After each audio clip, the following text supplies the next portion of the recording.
काय झालंय आवाज सारखं बोलून बोलून थोडा बसलाय. फार मोठ्या संख्येने बसलेले 9 नंबर आणि 11 नंबर मधले सर्व मतदार बंधू, सर्व उमेदवार, सर्व मीडियाची लोक, अरविंद मेहता साहेब, आपण ही वेळ काढला, धन्यवाद. थंडी बिंडी वाजते का? अहो माझ्या वयात आहे तर मला काळजी घ्यायला आधी इलेक्शन ज्यांनी माझी कारकीर्द घडवली त्यातले काही थोडी माणसं माझ्याजवळ गल्लोगल्ली दिसतात. त्यात लक्ष्मण मेंबर आहे. मेंबर आपण जेव्हा छत्री धरली होती आमदारकीची गोष्ट करतो. प्रचंड बहुमताने माझा विजय झाला होता. चिमणराव कदम साहेब एक अतिशय आक्रमक म्हणून प्रसिद्ध असलेलं राजकीय व्यक्तिमत्व. सगळ्यांनी मिळून निर्णयाने मिळून माझ्या तर्फे त्यांना आपण पाडलेलं होतं.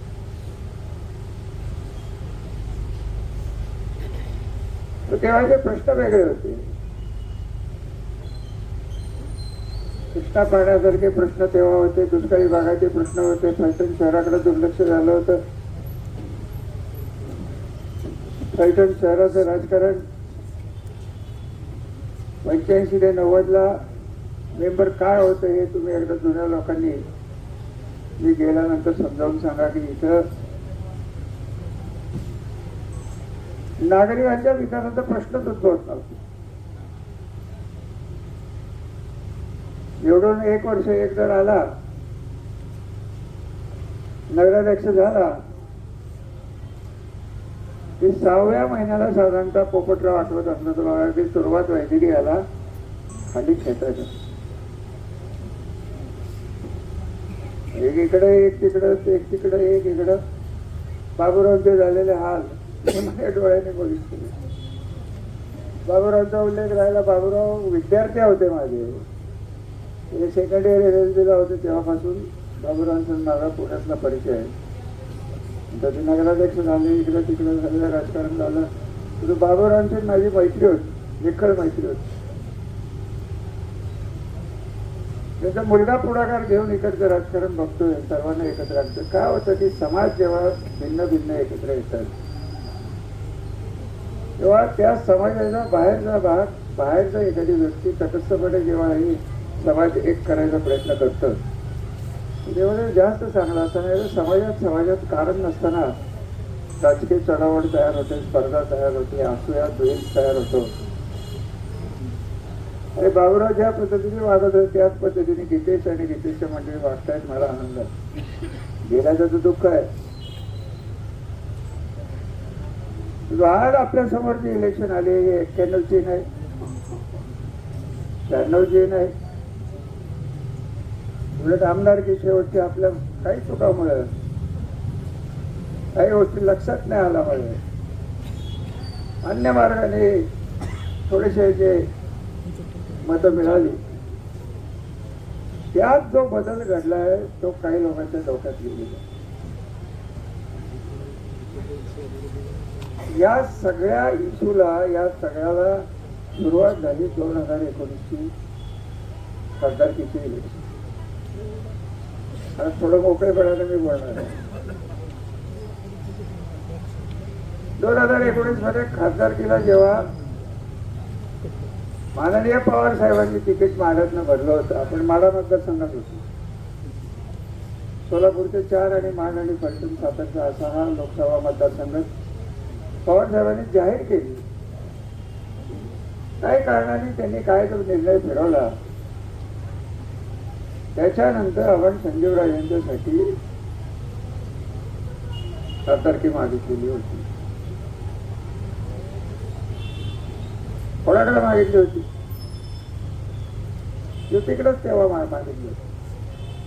14 ते 19 युती सरकारच होतं. राष्ट्रवादी सरकार, राष्ट्रवादी विरोधात होती.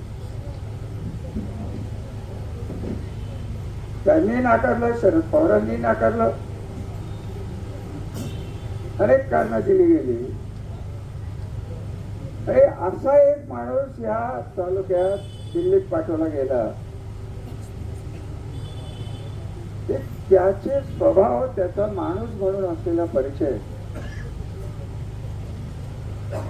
त्याच्यापासून खाल्लेले फटके, त्याच्यापासून खाल्लेल्या शिव्या, त्याला एक सत्तेतला खासदार म्हणून गेल्यानंतर मला आज जे ते प्रश्न विचारतात की तुम्ही काय केलं, तुम्ही दिल्लीत 14 ते 19 काय केलं. त्यांचे वडील इंदुराव नाईक निंबाळकर 13 महिने राहून ते खासदारच होते. निदान त्यांना म्हणता तरी आलं की बाबा मी रेल्वे आणली. आता रेल्वेमध्ये किती जण बसतात हा वेगळा विषय. म्हणजे बहुतेक रेल्वे एक भाऊ बसणार इंजिन ड्रायव्हर म्हणून, एक बसणार गार्ड म्हणून. आधीमध्ये कोणच नाहीत बसले तर मग आपले त्यांचे जे उमेदवार आहेत त्यांच्यातले कोण बसले तर बसले. पण मी काय केलंय लोकांना माहिती आहे, मला माहिती आहे. ज्या गटाराचे अंडरग्राऊंड गटाराचे ते आरोप करतात त्यांना माझा उघड प्रश्न आहे की तुम्ही अंडरग्राऊंड गटारा त्या मलठणमध्ये का होऊन दिले नाहीत. बाकीचे सगळे सरळ झाली. मलठणमध्ये आता काहीतरी पर्व सुरू झाले तर माझ्या कानाला पैसे मी खाल्ले. तो कॉन्ट्रॅक्टर पैसे देत नव्हता म्हणून यांनी काम अडवली. ते रस्त्याचं ते नेहमी काढत असतात. दादांनी त्याला उत्तर दिलं बघ दादा तुमचं एक सांगता सांगता राहिलं की त्या काळात जाधव का कोण कोण होता जाधव मागचा नाही आता प्रोफेसर मोरे साहेबांना मी म्हणलं तुम्ही रस्ते बघा की काय झालंय तुम्ही बघा. आपले माजी नगरसेवक तेव्हा झालेले ते जर जात होते दादासारखी माणसं गेलं त्या वहिनी इथं बसल्या त्यांना सांगितलं होतं की अमुक अमुक माणसाचा फोन आला तर आम्ही रस्ते धरू. फोन काय जात नव्हता. त्याचं कारण सरळ होतं की जुनी बिलं जी काही थकलेली असतात ही काढून देण्याचा धंदा हे दोन भाऊ आताचे नगराध्यक्षाचे उमेदवार माजी खासदार त्यांचा चुलत भाऊ त्याचं नाव काय मला माहित नाही परंतु त्यांचे मिळून 15% ही बिलं काढली गेली आणि म्हणून रस्ते झाले नाहीत, खड्डे भरले नाही. आणि ते टाक कोणावर आता त्या मोरेला मी बदली करून आणला. त्यांनी सांगावं की मोरे 1 वर्षात का गेला कंटाळा माझ्याकडे येऊन रडला. मी त्याला आधी सांगितलं होतं की तुझं काय खरं नाही, तुला बेकायदेशीर कामं करायला लागतील. किती बेकायदेशीर कामं करायचा त्यांनी प्रयत्न केला हा वेगळा विषय. आपल्याकडे 35 वर्ष सत्ता आहे. मी म्हणतो की ठीक आहे काम झालं नसतं. वैयक्तिक एका नागरिकाचं, एका पुरुषाचं, एका महिलेचं, एका विद्यार्थ्याचं कधी आमच्याकडनं सत्तेचा वापर करून नुकसान झालंय का मला सांगा. एकाने हात वर करून सांगायचं नाही रामराजे काम झालं नाही मान्य. घरदार उठवण्यापर्यंत या माणसांची मजल गेलेली तुम्ही सगळ्यांनी बघितलेली आहे. इथपर्यंत मजल की त्या आगवण्याच्या मुलीने आत्महत्या करायचे प्रयत्न केले. तर यांनी आरोप काय केला रामराजांनी ते घडवून आणला. तर मी सांगितलं आत्महत्या.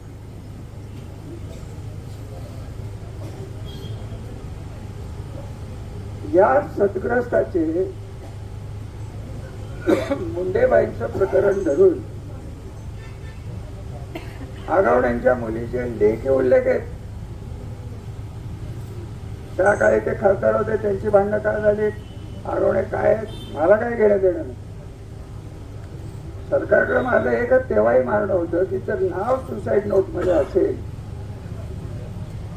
नाव घेतलं गेलं असेल कमीत कमी त्या माणसाच्या नावाची माणसं तरी त्यांनी पोलीस चौकीत स्टेटमेंट घ्यायला पाहिजे का नको. साधा विषय हो. तेव्हा बोलवलं जातं पोलीस चौकीत, तर तुम्हाला वाटलं नका अटक करू, त्याच्यातनं बोलवलं गेलं नाही. 2 मुलींनी आणि तेव्हाच निश्चय केला होता की ह्या माणसाच्या हातात सत्ता गेली तर स्वतःचा कार्यकर्ता जो आहे त्याचा गरदार उद्ध्वस्त करणारा हा माणूस तुमचं काय करणार एवढं मला सांगा. कोणी सांगावं. मांडवगडाच्या नंदन नवऱ्या बायकोने आत्महत्या केली, त्याच्यातही यांचं नाव आणि सरकार ठप्प आणि लेटेस्ट मुंडेताई तिने तर इन्क्वायरी ऑफिशियल पेपरमध्ये, शासकीय पेपरमध्ये माझे खासदार आणि त्यांच्या 2 पीएननी माझ्यावर प्रेशर टाकलं. अरे पण त्यांना बोलवा की, विचारा त्यांना. 22 साली माझं उदाहरण सांगतो. सभापती होत, गव्हर्नर नंतरची महाराष्ट्र राज्यात घटनात्मक पोझिशन ही सभापतीची असते. 2 कॉन्ट्रॅक्टरचे पुण्यात झालेल्या भांडणाचा फायदा घेऊन एक कॉन्ट्रॅक्टर आपल्या पैठणचा, तो माझ्या जवळचा, त्याचा फायदा घेऊन यांनी कसं डोकं आहे बघा. त्या दुसऱ्या कॉन्ट्रॅक्टरला गाठलं आणि त्याला माझ्यावर आरोप घेऊन सांगितलं की रामराजे नाईक निंबाळकरांनी मला उचललं, पुण्याच्या घरात नेलं, माझ्याकडनं खंडणी मागितली.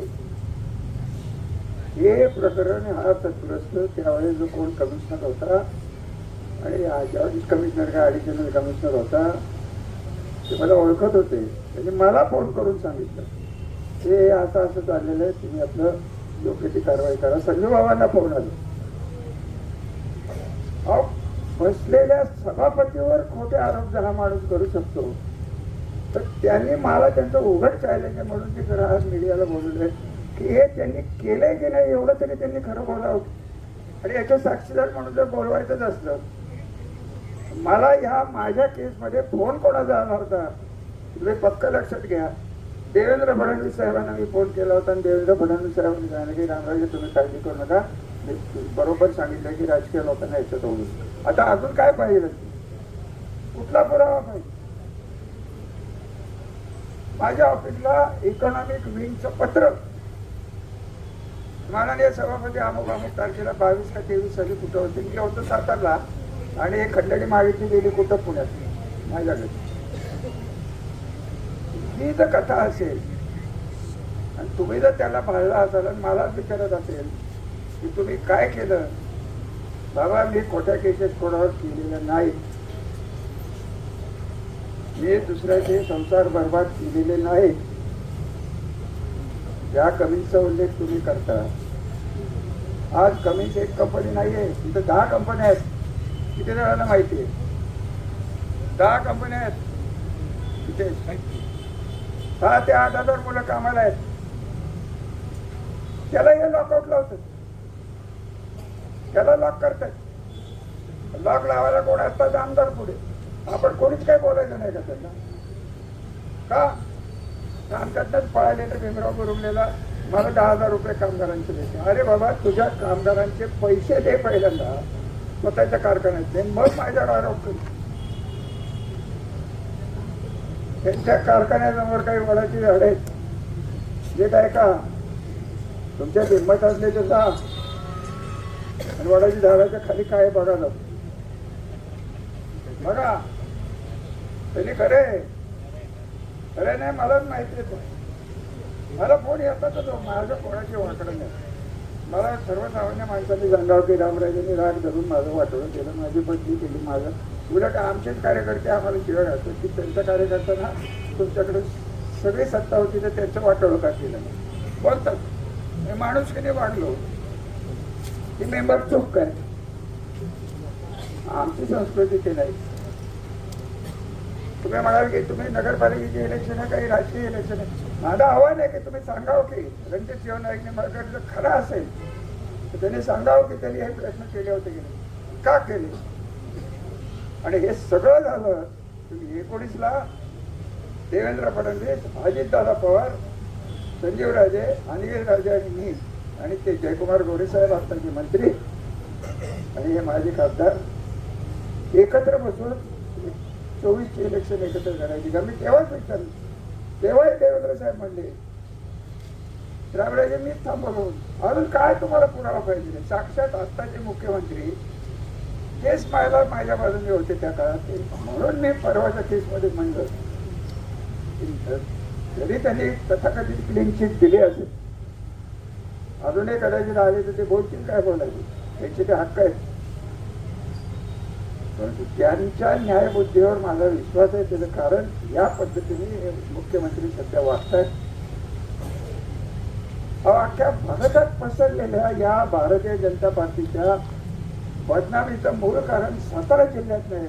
हे भारतीय जनता पार्टीला दोन जे भस्मासूर इथं तयार झालेले आहेत त्यांच्यावर ते काय करायचं. त्यामुळे आज इलेक्शन हे विकासाच्या कामावर होतच नाही. इथं कार्यकर्ते बसले, तुमच्यावरही नजर राहणार. पहिले 4 दिवस 8 दिवस गोड बोललं जात होतं मेंबर, आता बघतायत बघून घेईल पोलीस केस घाली. कोणाला आलेत का फोन? आहे का हिंमत? हो का नाही म्हणे सांगा की मला, हे तुम्हाला पाहिजे का? काही झालं तरी मी आता पिटा करून हे शर्त सोडा, हा तालुका त्या सदग्रस्ताच्या हातात जाऊन देणार नाही. हे फायनल आहे. लोकशाही कोर्ट महत्वाचा नाही, पोलीस महत्वाचे नाहीत, मी महत्वाचा नाही, मतदार महत्वाचा आहे. आणि हा सगळे इलेक्शन जे फिरते ते भविष्यातल्या तुमच्या मुलाबाळाच्या घरादाराच्या संरक्षणाभोवती फिरते. 91 झाली इलेक्शन झाली, MIDC कुठे व्हावी? तुमच्याच जमिनी घेतल्या गेल्या असतात, बरोबर आहे. आता ही इलेक्शन कुठली भारतीय जनता पार्टी, कुठली राष्ट्रवादी, कोण काय काही त्याचा उपयोग नाही. आपण जर खंबीर राहिलो नाही तर तुमचं संरक्षण करण्याची ताकद माझ्यात राहणार नाही. आणि ही ताकद देण्यासाठी ही नगरपालिकेची आणि एवढी इलेक्शन मारून द्या. हे म्हणतात ना कोण कुठं जाईल आणि कोण कुठं जाईल, हेच तुम्हाला बघायला मिळणार नाही. 19 पर्यंत कुणी बघितलं होतं त्यांनी. आता जे उमेदवार पुढे बांधत बसले मार्केट कमिटी, त्यालाही कर्ज मीच दिलं होतं, त्यालाही कर्ज उमेदवाराला मीच दिलं होतं बँकेत. त्यांनी व्यवसाय केला, मला काही म्हणायचं नाही. उमेदवाराचा पत्ता नाही. हे जर नगराध्यक्ष झाले तर फिल्टर कोण बसले नाही, आपलं दुसरं शहर गाठा नाही तर 20-25% वेगळे ठेवा. म्हणजे मुंबईत जेव्हा धुळे युद्ध होतं तेव्हा तत्कालीन गुंडांना जे काही टक्केवारी ठरवून घेतली होती, ती टक्केवारी त्या फ्लॅटच्या आणि निवासस्थानाच्या किमतीत घालत होती. 15% गेले, 10 रुपये किंमत असली तर 25% विकत होते, विकली जात होती. ही घट होणार. शेवट त्रास होणारे हा तुम्हाला होणार, 100% होणार. जे काहीच केलं नाही तर मग कारखाना तुमचा कसं निघाला? 2 बलकवडी धरण कोणी केलं? ते मीच केलं म्हणतो. गेला देवघर मीच केलं. पाणी चोर अजित दादा. आता कोण कोणाच्या पाय चालते सांगा ना. मग लोकसभेच्या इलेक्शन मध्ये आमच्या समोर आलाच कशाला? तू कशाला मागितली मतं? आमच्या देवेंद्र फडणवीसांचे माझे संबंध चांगले, अजित दादांच्या पार्टीत मी काम करतो. मी युतीचंच काम करतोय ना. आता मी कुठे युतीच्या बाहेर गेलो? जसं युतीचं काम करतात तसं मी युतीचं काम करतो. परंतु या तालुक्यातली भारतीय जनता पार्टी आणि अजितदादांचे घड्याळ जोपर्यंत व्यक्ती बदलत नाही तोपर्यंत मी मान्य करणार नाही. जे काय व्हायचं ते माझं म्हणणं. आणि त्याच्यात माझ्या भविष्याच्या माझ्या आता मला काय मिळायचं राहिलं? शाळा माणूस असतं तर हो करतो. मला गव्हर्नर म्हणलं असता, गेलो असतं कुठेतरी गोव्यात 5-10 वर्ष राहिलो असतो. होत नाही हो, तुम्हाला सोडवत नाही. 30 वर्ष खपून गटबाजी केली आपण कधी? सांगा, या के उत्तर. गटबाजी मर्यादित, राजकारण मर्यादित, इलेक्शन पुरतं राजकारण आणि विकास. 100 कोटी रुपये गटाराचे म्हणतो खाल्ले. हे दिले मला देवेंद्र फडणवीस सांगून. हे बंद, हे बंद, हे बंद, बिलं काढू नका, बदल्या करीन, पोलिसांच्यात घालीन. एका फटक्यात उपमुख्यमंत्र्यांनी पोलिसांना सांगितलेले फोन करून की माझ्या कार्यकर्त्याला हात लागला तर आंदोलनात मी स्वतः उतरेन. त्यामुळे पोलीस चौकीचं झालं. आता तुम्हाला काय पोचून घेत बरोबर सोडून द्या तुम्ही ते सगळ्या भानगडी. संपले, दिवस संपले, छळछावणी संपली आणि या छळछावणीचं शेवटचा खांब उकडायचं काम फक्त तुम्हाला यावेळेस करायला लागणार आहे. आणि धनुष्यबाण म्हणजे तुमचं स्वतःचं भविष्य आहे. ही सावधगिरीची सूचना माई भगिनी आणि सगळ्यांना देते. तिथं चिन्ह जरा बदली, तुम्हाला तुमचंच बघायला लागणार. मी तर आहेत, मी काय कुठे जाणार नाही. कलटण मी सोडत नाही, आयुष्यात सुटणार नाही. 91 पासून माझ्या स्वतःच्या घरादारावर तुळशीपत्र ठेवून तुमच्यासाठी खपलेला हा माणूस तो आता करणार काय? मुलं मोठी झाली, मंडळी मुलांच्या बरोबर असतात आणि मी तुमच्या बरोबर असतो. ते असलं सगळं लक्ष्मणराव झालं माझंच होतं. यांचं तुम्हाला माझं सांगितलं, डेअरी काढली, काय त्याचं नाव कुठे का काय काय कुठे कुठे कुठे कुठे गेला? 400 कोटीचं कर्ज त्या डेअरीवर. कुठेला कुठला याला गाठून गेला कोणाला माहिती, मला नाही माहिती काय. की त्या कुठेने ते सगळंच घेतलं, वर 100 कोटी काढले. कसे काढले?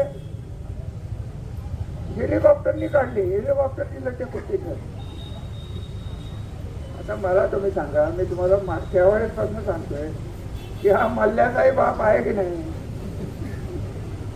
मल्ल्याचाही बाप आहे. आणि त्याला कसं काय जमतं?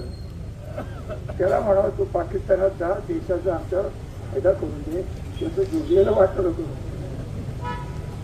काय माणसं काय तुमचं करणार आहे? इतके इतके योजना केंद्रात नाहीत.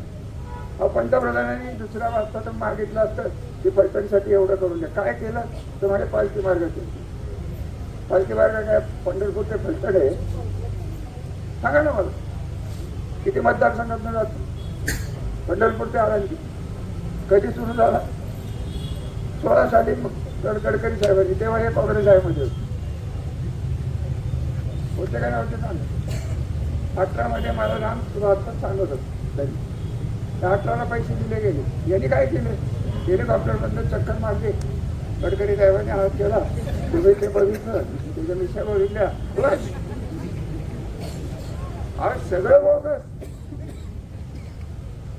सगळं बोगस. मला 4 पोलीसच्या गाड्याचं संरक्षण लागणार आहे. हे 2 गाड्या घेऊन फिरते. ज्याच्यापासून संरक्षक पाहिजे तोच पोलीस प्रोटेक्शन मध्ये फिरायला लागला तर तुमचं काय व्हायचं? तुमचं काय व्हायचं? माझं त्या सोडून माझं बघित मी आहे कमी आपल्या तिकडून तिकडून काय केलंय निवडणा मत मागतो बाबा. आणि पक्का अजूनही बोलणार होतो पण इंदुराव मित्र आहेत म्हणून बोललो नाही. इंदुरावच्या शेवटच्या आजारात नागपूरला ते 4:30 आले. 5:30 मला दीपक चव्हाणाचा फोन आला, त्यांना त्रास होतोय. अमुक एका माझ्या हॉस्पिटलमध्ये मीच गेलो, त्यांना चांगल्या हॉस्पिटलमध्ये टाकलं, सगळं बघितलं. हे सद्ग्रस्त 7 दिवसानंतर उगवले. दीपक चव्हाणाला बापाला सांभाळत नाही तर तुम्हाला मला सांभाळणार. म्हणजे आता जे उमेदवार आहेत त्यांनाही म्हणावं तुम्ही खरं बोला. 5-6 वर्षाची कथा आहे. आतापर्यंत मी बोललो नव्हतो इलेक्शन. एक रात्र अशी गेली की काय त्यांचं झालं दोघा भावांचं मला माहित नाही. हे आत्ताचे उमेदवार संजू बाबांच्या घराच्या बाहेर रात्रभर बोंबलत होते, लिटरली बोंबलत होते, संजू बाबा संजू बाबा. त्यांनी याला मारलं होतं का, यांनी त्याला मारलं होतं का, हा प्याला होता का, तो गांजा आवडला होता, त्यांचं त्यांना काय झालेल्या घटना आहेत. आम्ही बोललो का आतापर्यंत एक शब्द बोललो का? काय आम्हाला बोलायचं कारण आहे. परंतु तुमच्यापर्यंत जेव्हा हे मॅटर येतं, हे मॅटर सत्तेतनं व्हायला लागतं, सत्तेतनं विकास करण्याच्या ऐवजी दहशत माजवण्याचा प्रयत्न करतो, तेव्हा ही इलेक्शन आपल्या सुरक्षित भविष्यासाठी अजून मुंडेबाई काय मला घेणं देणं, तिने आत्महत्या कशासाठी केली, काय केली. मला एकच तुम्हाला प्रश्न विचारायचा की मुंडेबाईंचं खरं खोटं पोलीस काढतील काय होत काय, तर फलटणचं नाव तर बदनाम झालं की नाही एवढं सांग. महिला बसल्यात, तुमच्या माहेरवरनं तुम्हाला फोन आलेच असतील की कसलं हे फलटण बरी असता तुझ्यापर्यंत पोहोचले काय. अरे सगळं घडतंय, तुम्ही जर डोळे जातो. हे बघा, अन्याय सहन करणारा अन्याय करणाऱ्याच्या डबल दोषी असतात. आणि तुमच्या मागे मी आहे ना, का घाबरत नाही. याच्या पुढे जर कार्यकर्त्याला त्रास झाला, महिला भगिनीला जर त्रास झाला, हा रामराजे काळा कोट घालून कोर्टात उभं राहील, तर मी वकील काय कळतं. पोलिसाच्या बदल्याची दम देऊन त्यांना पोलिसांना नाडवणे, याच्यात काही राजकारण म्हणत नाहीत साहेब. कोण आणला होता बैल, इथून एवढा होता.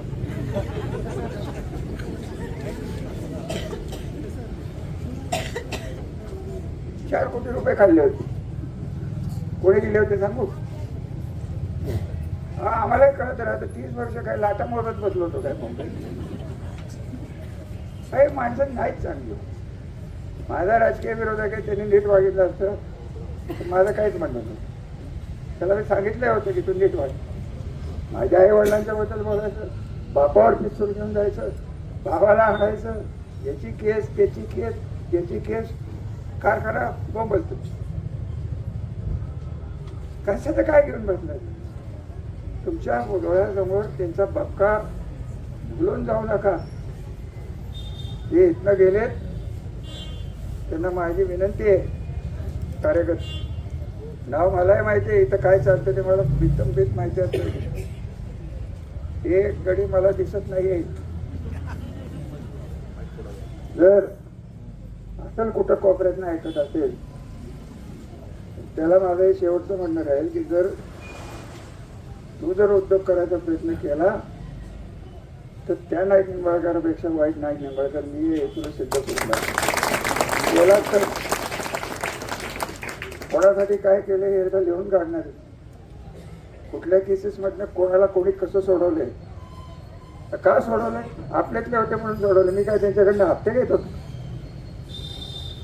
अशी ही माणसं त्यांना जॉईन होणारे. अहो, गँग कसली आहे? सगळे विश्वासघातकी. 1 2 3 कोण नाही त्यांच्याकडे गेलेले कोणच नाही.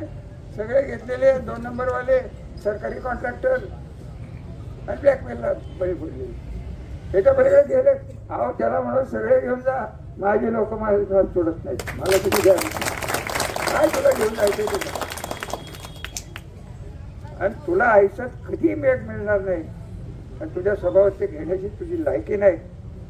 तुमच्या दोघा भावांच्यात ती लायकी नाही की जनतेचं प्रेम जिंकायला लागतं.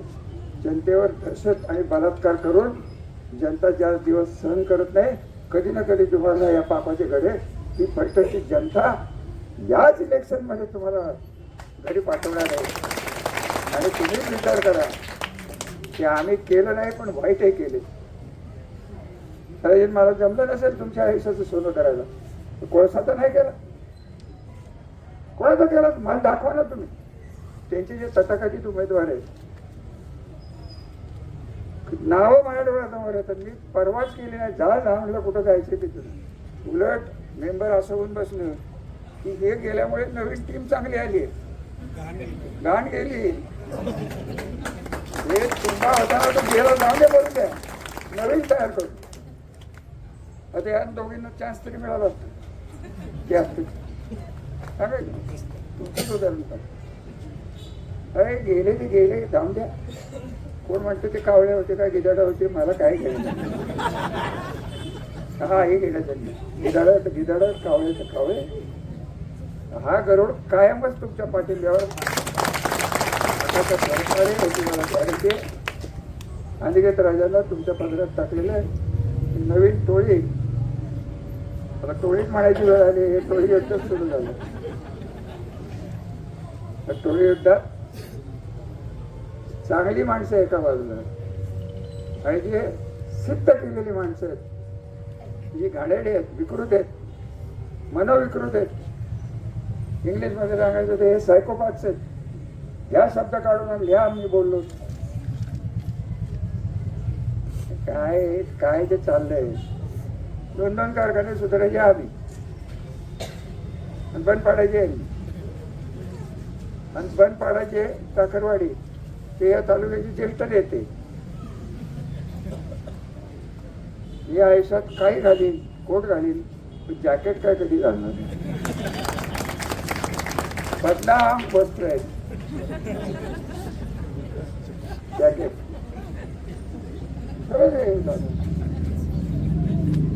जास्त काय बोलत नाही. तुम्ही सगळी गर्दी केली त्यामुळे डोकं बिघडलं तर